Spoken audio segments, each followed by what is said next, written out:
Hey, good morning. It's Monday, May 11th. It's great to be with you again as we start a new week.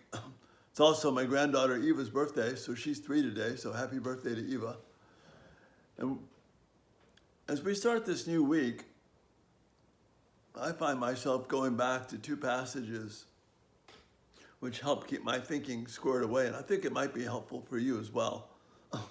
And God gives us some direction about how to protect our thinking so that we always wind up being able to honor Him in whatever circumstance comes up in front of us.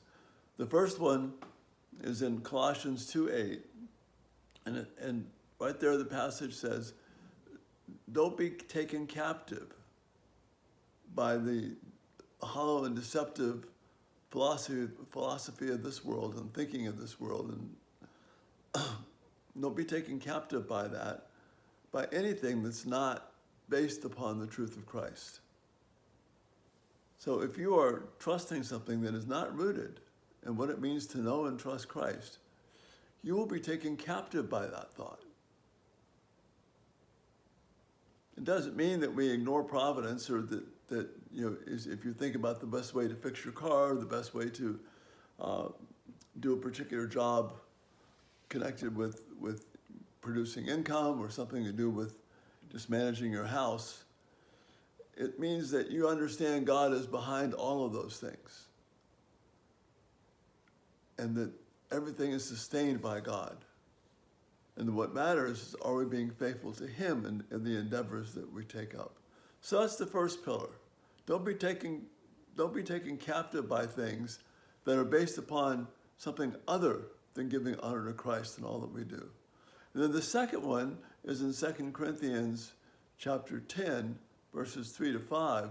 And the summary point there is, instead of resisting, don't be taken captive, in this section it says, take every thought captive. So Colossians is giving us a protective mode, don't be taken captive. But in 2 Corinthians 10, we get this aggressive mode, take everything captive. Evaluate everything based upon, is this going to bring honor to God or not? Can you pray, whatever you do, can you pray the prayer of, Lord, may I do this to your honor and glory? May I do this so it will build me up in your faith. May I do this so that I will be a blessing to other people as you desire. Can I do this thing, think this thought, do this activity, have this daydream, whatever it is, in such a way so that it brings honor to you? And that's it, just those two things.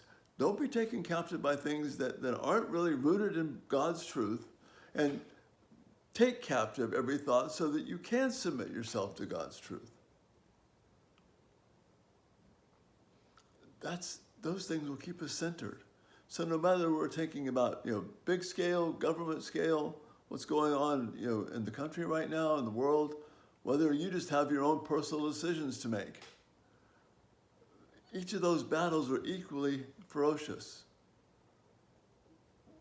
Whether you are an executive in a large company or a single parent at home trying to do the best that you can, you still want to be guided by those two truths. Don't be taken captive by stuff that's going to pull you away from God, and take everything captive so that you can bring honor to God. That's what brings good thinking. That's what brings good emotions. That's what's going to bring stability to your life. So that's the thought for this Monday. And it's a good way to get our week started off. And look forward to checking back with you tonight for Every Night Thoughts. Again, such an encouragement to be with you guys each day. And thanks again for your encouragement. Lord bless, and don't be taken captive, and take everything captive for Christ. Have a great day. Bye-bye.